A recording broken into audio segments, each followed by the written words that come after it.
Hi, folks. Welcome to a first edition Sellosophy Podcast here at the Sellosophy headquarters. I'm here with my friend Antonio Urbina. He is a good friend of mine. We've been friends since we were like kids in high school. But he also is a business owner and an expert in the world of automations and technology. And we're partnering to do a couple things together. But you just started your journey in the world of entrepreneurship. So I figured that what we can do today is go into a real life sort of coaching call where I get to ask you some questions, learn a little bit more about your business, your goals, maybe what are some of the challenges you're going to. But I also want to give you the opportunity to ask me questions, based on some of the things I've learned in my journey, so that I can help you achieve success and really drive and level up your sales. So welcome, man. Thanks for being here. Thank you for having me. Thank you for having me. Awesome. Cool.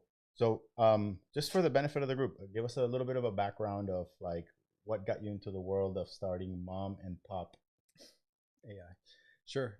So I've been in the tech field for over 20 years, working for large enterprises, always within IT departments. I've been through security departments. I've been through, you know, insurance places within IT departments. My background is very broad. This past year, on the 2024, I had a government contract, which was great, but it's very what's the word I'm looking for? Inconsistent or just Not inconsistent. It's very risky when you take a government contract because you don't know when they're going to not fund it anymore. Got it. Or when the employer you're working for won't win the bid. Okay, so let me pause there. You only had one customer that you depended on for your entire source of income, right? Correct. So I'll just pause and kind of share just a learning lesson from that real quick is in the world when I used to be in banking and lending, whenever we would want to give out loans to people, one of the things that we would consider high risk, to your point, is what was called concentration. When someone owns a business and more than 80% of the business comes from one customer, there's a lot of risk for us to be able to give them a loan, because what happens if they lose that customer or they lose that contract? So I think in essence, you kind of went through that, right?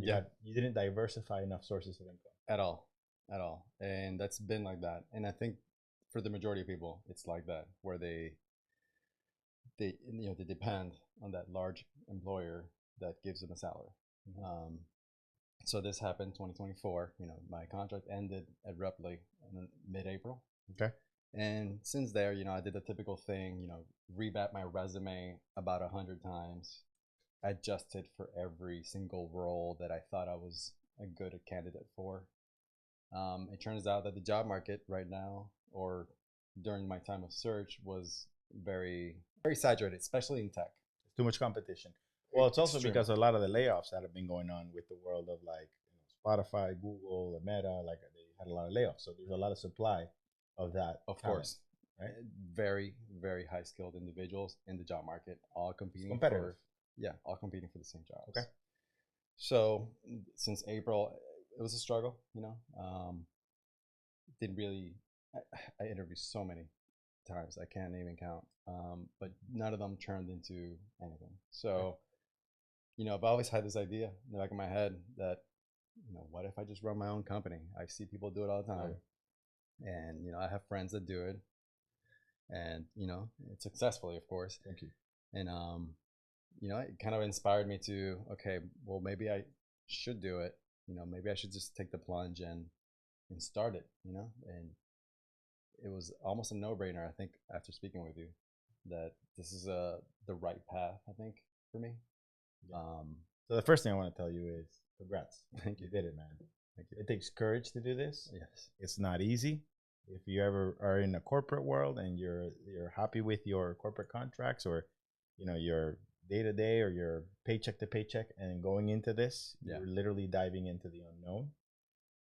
So just kudos to you for just doing it and believing in yourself. And thank you. It's still a journey. I know you're going through it, but just keep going through it, because you'll come out of it better. But we'll talk a little bit about that. But so how's it going? It's good. I will give you a little history of my first, before actually I even spoke to you about these engagements I thought I had. Originally my niche was going to be just very small, family-owned businesses, because of the name Mom and Pop. So around me where I love live, it. yeah, around where I live, there's tons of staples that have been there for 20 plus years, and some of them do a lot of legacy type of processes, pen and paper, taking orders, catering, and during Christmas, I actually witnessed this staple of where I live in, and they were taking orders from this massive line on a pen and a paper, and I could see the guy's face of just being so frustrated. And I asked him, like, hey, you ever thought about digitizing this? And he looked at me, just kind of, just let out a sigh, and he said, is this what you do? And I told him, yes, this is precisely what I do. So it was, my first lead. Perfect. I met him, I told him I'll come back and we'll have a, when you're less busy, because it was during Christmas. Okay. I want to pause again because you actually just showcased something that I learned also as a business development activity, which you didn't know you did this, but you did it because you recognized the opportunity. So for those of you who run a business and you're wherever you're spending your money, if that happens to be your potential target client and you recognize they have a pain point, you're already paying money there. It's a concept called follow your dollar. So it's a really cool strategy because what you're doing is wherever you normally do your routine, getting your food, and if it happens to fall into a category of clients that you could serve, it's much easier to strike up a casual conversation, for sure, which then turned into organically a lead opportunity. Yes. So, yeah. So, in essence, I gave myself, from that one conversation I had a couple of weeks in between for me to revamp everything that I was working on, specifically the branding around my website, because I wanted him to like visit it and feel like, hey, I can resonate with this, right? That was a little work in progress throughout that whole time. And then I found myself going back, right, and then meeting him and speaking to him, getting to know him a little more, realizing that, hey, this guy actually, he told me that he went to Bear University, he graduated in MIS, which is what I graduated in. So I thought, maybe he's technical. Okay. So of course my brain as a tech person immediately went into tech mode. And this is one of the reasons why I folded this specific page on this book, because Phil gives you show us the book, exactly what to say, from Phil Jones. Yes. Yeah. Phil actually has an example on here of one of his friends that he met a while back named Roger. And this is the guy who was around when the first text message was sent. Mm-hmm. And man, did that page hit me hard, because it's exactly what I did in that second meeting that I had with this opportunity. I started to, my brain went straight into technical mode, like, yep, hey, you should do this, hey, you should do that. And then I felt it in my gut. I was kind of like, I'm losing him, right? Like, I've lost him. His face went like blank when I was speaking in technical jargon. Yes. Which is something I'm learning to scale back. Not everyone's very technical, especially from the world I come from. Everything's extremely technical, so it's a learning curve. And it's okay to go into technical jargon so long as you're supplementing it with what it means to the other person, or you want to read the moment. So if I'm going to talk to you about automating a specific process, like automation can mean a lot of things to a lot of people, mm-hmm, right? Like automation could, for some people, think that it's like a robot, yeah, or it's an actual physical hardware that you need to install. And so if you don't elaborate on what that could mean in terms of language that your customer can understand, you could lose them, right? And if we're talking about other technical jargon, whether you are professional services in the world of legal services and you use things like an affidavit and you have to put it in discovery, and some people don't understand this language, yeah, in that world. And so I don't want to say dumbing it down, but just verifying that they understand what you're talking about. So there's nothing wrong with using technical jargon, just so long as you supplement it with, here's what it means to you. I think if you do that the right way, it actually elevates your credibility because you're teaching them something too in the process. Yeah. But ignoring that, and not being aware of it, that it's great that you were aware of it and you were able to. Yeah, there was cues in there, especially in his body language. when it started getting too technical, you can kind of see it in his face where he just blanked out and he started thinking about, did I not learn correctly what technical things I've learned before, But that was my first initial lead I ever had. So a quick lesson on that is that, for folks who are listening and learning about this, is that if you were in a sales conversation, features tell, benefits sell. So what you were talking about when you talk about features, think about some of the features that automation has. So give me 3 or 4 features that an automation process has. Technical jargon stuff, right? Like APIs, right? Of course. What else? The main one I see people needing is process optimization. Okay, process up 2 big words, right? Yeah. Which means what to them, right? What's another word that's cool to you, but like probably Chinese to someone else or a different language to them? Large language model. Oh, large language model, LLM, right? Yes. Even worse, right? You do an acronym. Yeah. Okay, now let's move API, process optimization, and LLM to a benefit word. What would be a benefit word? How does an API benefit someone? Well, it really depends on the exact, implementation. But let's use one example. It helps connect one application that doesn't necessarily speak with another application, right? In a structured way so they can communicate with each other. So being able to do that benefits the customer how? It benefits them in a way that they're able to, for example, see what inventory they have today and have something automated order for them. So it removes a manual process. Yes. It saves them time. Yes. Okay. So you see how the language changes? Yes. Versus API. So benefits are things that either provides 4 things. It's peace of mind, right? It's like the safety. It's being able to feel like they can predict what's going to happen, or they feel like at ease, they don't have to worry about it. You're reducing anxiety or increasing confidence. So peace of mind is one. The second one is you're saving time. The third one is saving money. Definitely. And the fourth one is you're making money. Yes. There could be some other ones, but those are typically the 4 main benefits. So when you think about process optimization, large language model, think about what does that mean to the client. It'll always translate to those 4 things. So you could use all your features and all your jargon that you want. Just make sure that at the end you say, and what that means to you is you're going to be able to save more time. Right. And what that means to you is you're going to have more time to hire people or coach your people or be able to serve more customers or be able to, or maybe even scale back and spend some time with your family. Beautiful. Yeah. Take more vacations. Yeah. Because what matters is what matters to them. Yeah. So I love that you're uncovering all of these like aha moments. That's huge. So you learned that, in these conversations, you had to change your language because you were losing them. Oh yeah. Actually, so that day, my goal was I printed a bunch of business cards and I knew all the stables around me and I'll show up in person. So then I hit up a flower store, Sure. A florist. And I went in there thinking, oh man, these people are gonna need social media for sure. So let me pitch, not even pitch. Let me speak to her about what they're not doing. So I went in there, introduced myself. Everything was great until the moment that I told her, I see that you're not doing much on social media. And again, I noticed the change in body language and behavior, and the response really was, oh, we already have somebody for that, but thank you. So that's another lesson learned for me. Yep. Try not to assume. That was a big one.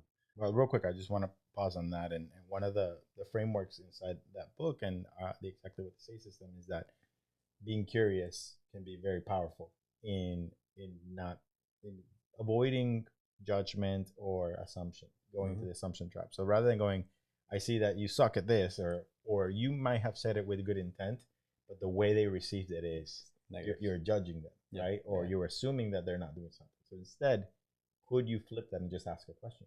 It should have been a question, yes. And so if you would have asked a question rather than make the assumption about social media, how would have you asked that question? Oh man, what are you doing today with your social media? Beautiful. right? Just plain and simple to see what they're doing. And then you gain context around what they're doing, and then you look for the gaps and say, Exactly. You know this. Exactly. I am. So, but it's awesome. I think the fact that you're at least you're just like doing it and then just figuring it out as you go. That's the best.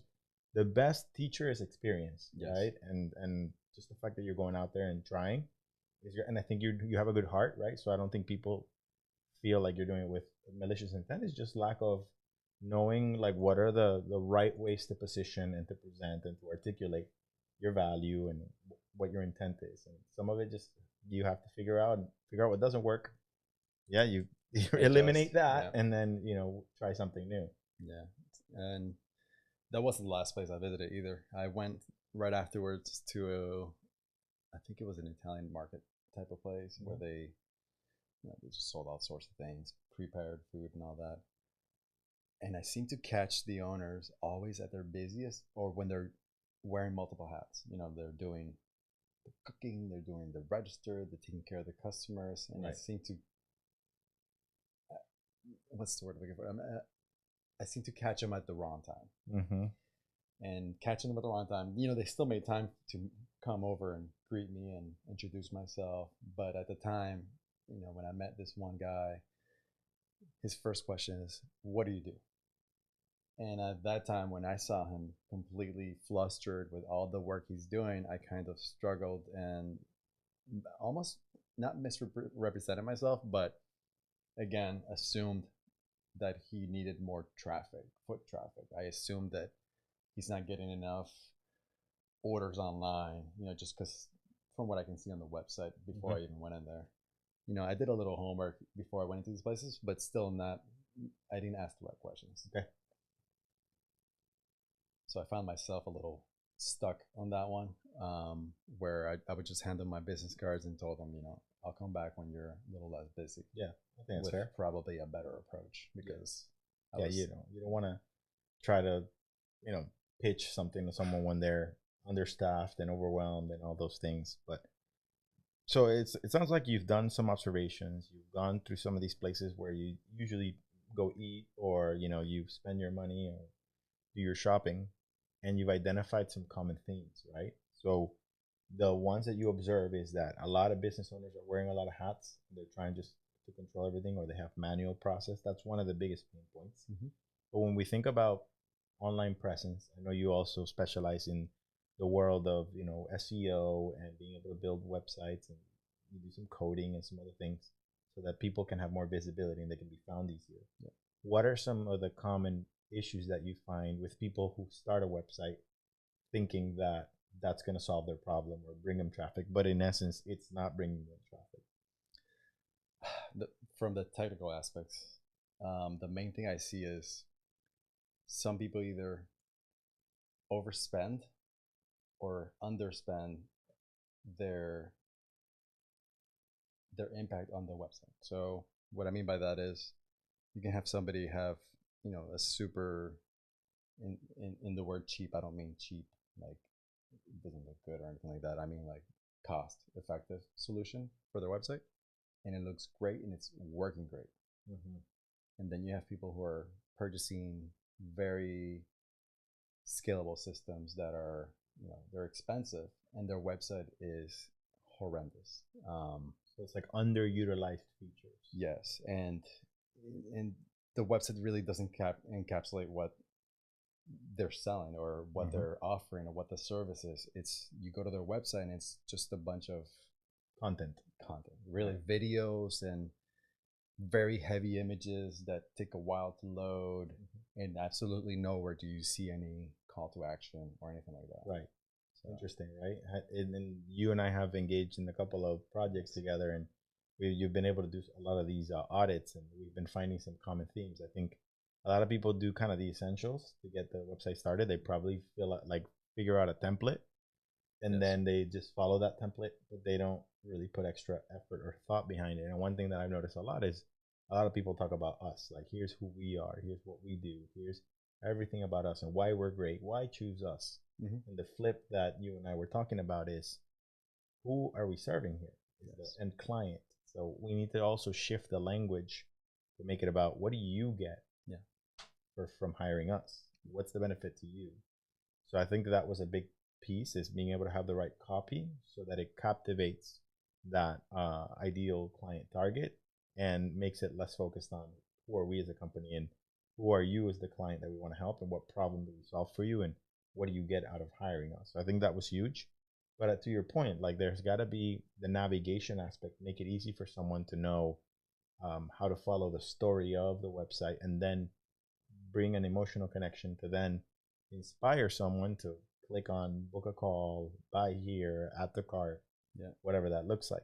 The other thing I notice is that a lot of people, they end up buying a domain from GoDaddy or whatever domain provider, and then they just use whatever website service and they just kind of like set it and forget it, and they think that that's just gonna do the job. So I think it's so vital.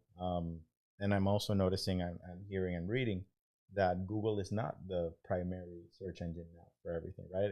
I just recently saw a video that only captures about 18% of all search engines. Like a lot of people are searching through TikTok and YouTube and Pinterest and all these other platforms. And so having presence in other platforms other than just the website is a big thing. What else would you add there? Adding presence for sure, and maybe using the website as kind of the centralized hub for all of these. So if somebody happens to find you through Google or whatever other search engine, they go to your website, you should 100% have your social media on there. Doesn't matter if it's like Twitter or TikTok, Instagram. You don't have to have them all, but as long as you have some sort of web presence on there, it's gonna work in your favor. Not only because of those other platforms are massive, but also through search engines. They use very specific meta tags in the background, right, that search for these kind of things. Yep. So when you're searching for mom and pop, right, eventually you will see within that mom and pop result, you will see the social media links. Perfect. So which is kind of, it's a lead, really. Yep. You take them to your video, and then from your video they get inspired, and that's what you get. Potential. I mean, most people that come to me that say they have a problem, including us having a conversation about how to help you, is how to get more customers. And so visibility is a huge way to do it, because when someone, other than getting referred by someone, right, because most people that start their own business kind of start with like word of mouth and referrals, which is probably the highest quality type of lead or introduction you can get, because it's a transfer of trust. It's the warmest type of lead. But second to that, if I don't know anyone that specializes in solving my specific problem, first place, at least I would go to, is Google. And then the first result that I will get is either a video around it on YouTube, which is also helping me know, okay, well, video content is huge. But then just whatever the first or second result, after I skip all the sponsored stuff, because we know that you pay to try to be on top of that search. But for people who are looking to get more customers, this is one good strategy to be able to get leads. And I know that you have your strategy, your website, and you're getting a good amount of leads from it, because obviously you're the expert at knowing how to optimize that aspect of it. But let me just pause here. So we've talked about some of the main pain points. We've talked about sort of your journey, what you've learned. What are currently one or two things that are in your mind that you want to ask me about how to help you get to the next level? What are some challenges you're going through, or questions you could have for me where I can help you? I think my struggle is mainly when I'm dealing with the unknown customer.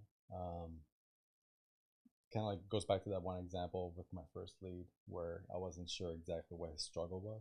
I kind of saw it, right, in person, but it's really communicating to him in the right way to capture him, so he knows I am your solution. I can give you that time back. I can provide that to you. It's a struggle having to unjargon my brain. It's especially, again, 20 years in the field, it's gonna come out with a struggle. So to me, it's not only practicing a lot what this book says and putting it into practice is really by far the thing to do. At the end of the book, it even tells you, like, hey, don't just take this book and read it. If you put it into practice, you will see results. Right. And so I've been using a lot of the language from this book to hold these meetings, that we're having. And I see it working in my favor. People get inspired. I can see the positive reaction from them. But for me, really, it's what's the next step? That's kind of where I'm not sure where to. Yeah. So I think a big shift in the journey of conversational selling without coming off as salesy, is shifting your mind from thinking, let me tell them what they need, to let me earn the right to make the recommendation. The other thing is, instead of let me tell them what they need, is let me help them discover what they need.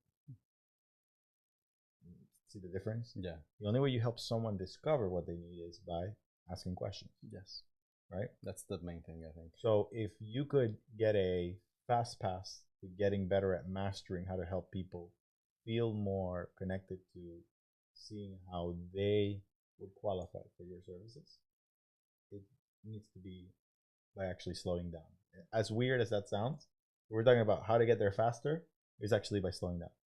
The only way to get there faster is you need to slow down the process. And the only way you do that is by staying curious. The only way to stay curious is by asking questions. Yes.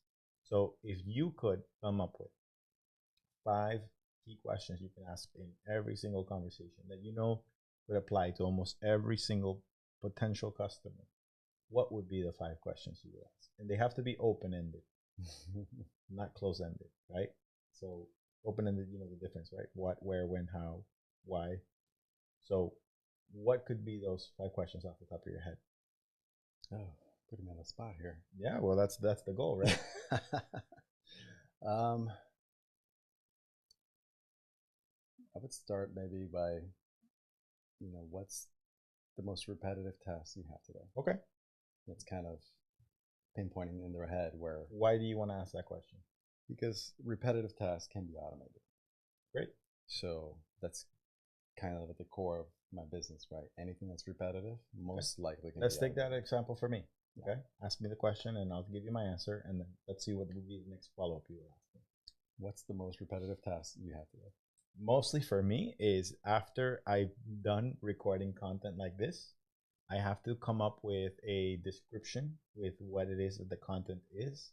I have to create all the tags for like if it's going on YouTube, I have to edit the stuff, find the clips, create the caption, do a little bit of manual stuff, which is I've gotten down to a science, but like I would love if there could be some of that automated. But that's probably one of the most repetitive tasks that I do at least once a week or twice a week. So what if I tell you it can be automated? You're not selling it. Ask me another question. You see how hard it is? When we told, we're not going solution mode. The only thing you can do in this conversation is ask me questions. Okay. So you just told me that this right here is probably one of the most repetitive tasks. How much time do you spend on this? Good. I'd probably say a few hours a week. Okay. A few hours. Altogether, maybe, let's say 3 to 4 hours a week. And if you were to get that time back, what would you be doing with that free time? Love that question. Create more content, or follow up with more of my specific lead opportunities, maybe. Yeah, that's great. That's 3, 4 questions. That's great though. Getting, producing more content is definitely key. How about the scripting of your content? Do you take time during that? How about the ideas? Yeah, like researching the ideas and stuff like that. It does take me time, but fortunately, with the age of AI and brainstorming and that, I feel like that's fun. I want to keep that because that's a creative process, and creative process for me is where I just feel a lot of joy. I'm gonna put it on pause and say, let me go back to, I gave you an answer. My answer was I could create more content, follow up, more leads. What could be a follow-up question to that? That would be really nice to help me see the value of automation. How do you capture those leads? It's not about that. It's more about the result that I get because I get to do more of that. Okay. So how would you frame that into a question? How would you feel if you had all that time? I would feel great. But now you want to ask me something that has helping me self-realize the impact of it. I'll give you a keyword. Self-realize. Okay. All right. I'm going to give it to you. So let's circle back to it. So if you told me, what would that do for you? And I said, I get to do more content and create more leads. You could just say that again. And what would that do for you? And Okay. what would that do for you? That's right?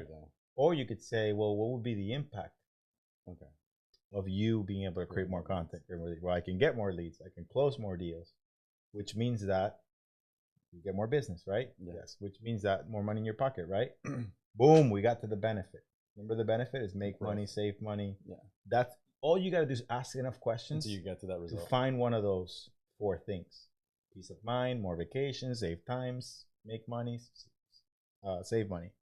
And that's all it is. Yeah. The game that you need to play in every client question is get far enough where they are telling you what the benefit would be. The moment that happens, when they say it, they own it because it's their words, not yours. Right. Then you can grab those reasons, then you can grab that information and you say, great, well, because of the fact that you said, just by saying the magic words, because of the fact that you said, it was a fact because it came from their words, because of the fact that you said that if you automated these repetitive tasks, you're going to get more time, be able to create more content. Then one of the recommendations I could make would be to consider. Right. And then I get jargon. You see how it makes them feel more like, yeah, you're right. And it makes them think that it's their idea too. Well, it's not making them think. You're helping them discover it. Right. All you're doing is you're leading the discovery call, but in person. Yeah, you're helping. And so self-discovery is more powerful than you just blurting out what you think they need. If you tell them what you think they need, they're gonna feel like you're trying to sell them something. If you're asking them questions, and they're the ones telling you what they need, then they feel like the genius that knows the solution, and you just happen to be the person in front of them that knows how to solve it. Exactly. So see, I like it. It's genius, right? But you have to slow down, right? Yeah. Because if you notice, when we first started, we were like, what if I told you? You went to pitch mode. It's what we do. So the game you need to play is don't solve. Slow down. Ask questions. And get them to self-realize, self-discover what they need. Once they say the word make money, save time, take more vacations, whatever, then you pause and say, hey, because of the fact that you said the impact. Okay. Right. Well, yeah, that could be. You don't always have to, but that's a good cue to naturally move into recommendation mode. I like it. Cool. Yeah. Okay. So big takeaway for you from this. What is your biggest takeaway here? Less jargon, ask much broader questions so they can give you the real issue. Like they can identify themselves what they're having trouble with and tell you their story. Yep. While you're still asking all these questions and coming up with. Yeah. And it's tough because in your mind you're like, what do I ask next? What do I ask next? Like you're in your really head. It really is. So just like you said, practice. It's practice. So one recommendation I can make to you would be is think about 5 key questions you could almost always ask in every conversation that will help you get to that part of the, okay, you've earned the right to make a recommendation. So just think about what those questions could be. So one of them that I love that you ask is how many repetitive tasks do you have a week?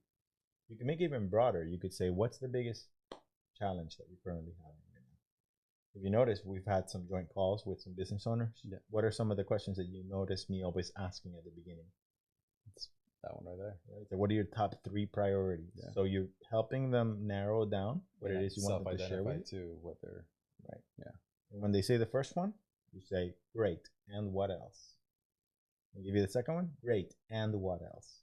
Like don't go for the first bait and just think that that's what it is. And then assume that's their only challenge. Right. You capture a little bit more context. And that happens. And it happened to me with my in-person leads that I had. And it takes practice, really, to get out of your own head, really. That's what it comes down to. Cool. What else could you ask me if I could help you with anything else that you're currently navigating? Really, how to handle these not rejections, really. Okay. But the words that imply rejection, like, oh, that's not for me, or That's not for me. Okay. um, Why would they tell you that's not for me? because they don't really know exactly, or maybe I'm not portraying precisely what I can offer. What would you Yeah. say before they say that's not for me? What are you saying to them before they respond with that? Probably a bunch of jargon stuff. Okay. Like, hey, you're not doing this, you're not doing that. So the best way to prevent objections is by asking more questions. Yeah, it's like a little Dr. Seuss rhyme. Remember that. Ask more questions, prevent objections. So the better you can be at asking questions, the less of that's not for me you're going to get. A couple of good questions that is actually in the book, if you want to pull it up. I think it's number 3. You can ask, you can either one of these two versions of a question, which is to gain understanding about what they know or what their experience has been. I think it's what do you know, right? You memorized the book. Yeah. It's impressive. How many times have you read this? I teach it. So okay. yeah, when you read it, it's I've read it twice now. Yeah. I'm still reading it. I'm gonna read it a third time. Just I really want these questions imprinted in my head.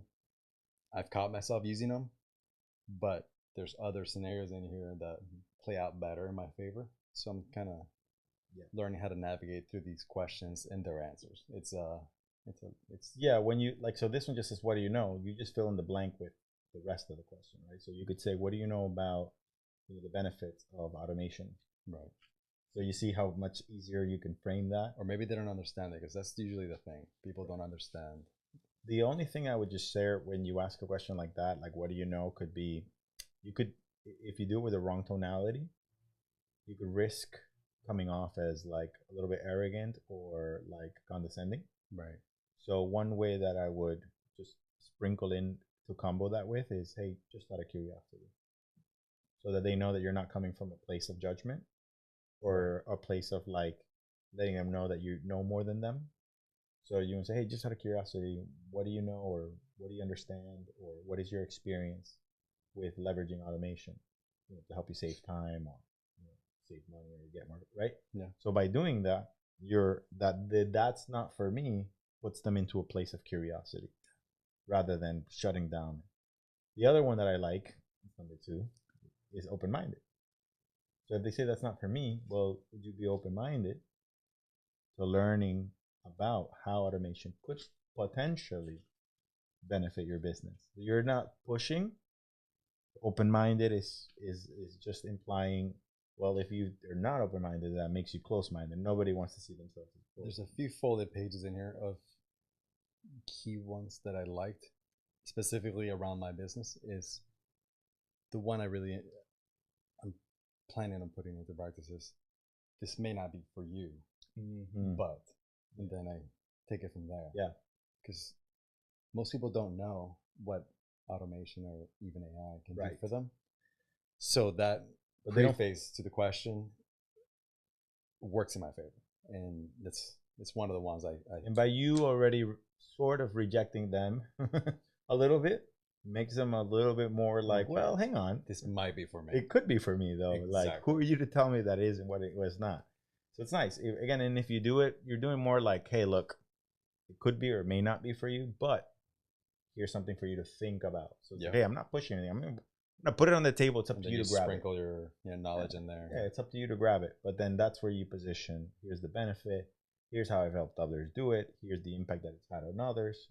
So they start envisioning themselves saying, well, if I did this, then that could solve some of these problems. Absolutely. It's very powerful when you do it.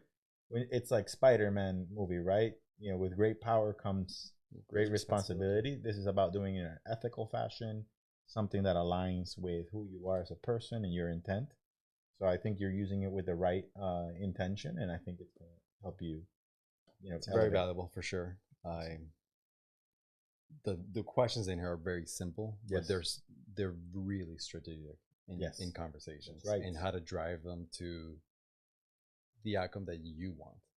Well, that where everybody wins. Where everybody wins. Right. Like, it's not that you're triggering them into something. Sure. Not at all.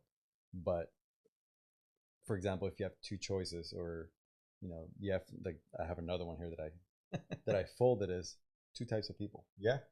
And that one got me good. identifying those Sure. type of people takes a lot of questions. Right. And in your world with automation, what kind of people are there? There are two types of people. Give me some examples. The kind of business owners that look at automation.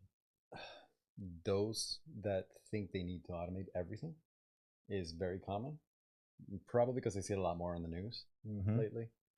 And those who are completely opposed because they think that will take their jobs, or they don't see really these things as a tool, so you can refocus yourself into really what drives your business, which is your customer.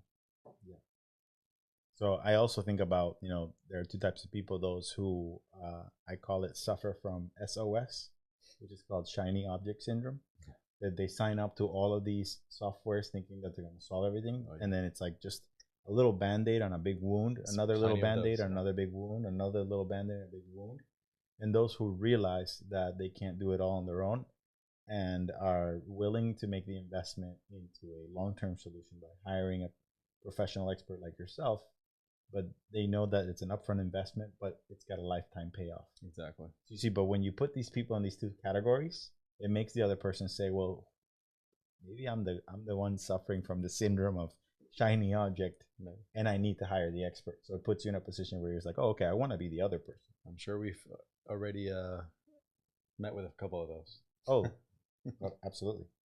But awesome, man. Anything else for the good of the conversation that you want to ask me before we wrap this up? Not necessarily. The book really has come in handy for me. Particularly how to communicate myself, because my field's really technical. But I'm looking to have these questions be effortless. So good. I keep reading this, reading this. Comes with practice. Exactly. To the point where I'm holding these meetings that we're partnered in, and I'm using a lot of the language. So that way, they leave with a sense of accomplishment. Like, excellent. Okay, I have things to do to focus in, so I can get my business in the right place. Search engines, for example. Yes. Or with their website messaging. And if somebody watched this and wanted to learn about automation and technology and how they can work with you, what's the best way to contact you? Just head over to Momandpop.ai. Momandpop.ai. Check it out. Thank you, everyone, for tuning in. Antonio, bro, I appreciate it, man. It was a great conversation. Supernatural. Pleasure being here, man. I hope everyone enjoys some of the nuggets we were able to uncover together here. Thank you very much. Awesome. I appreciate it.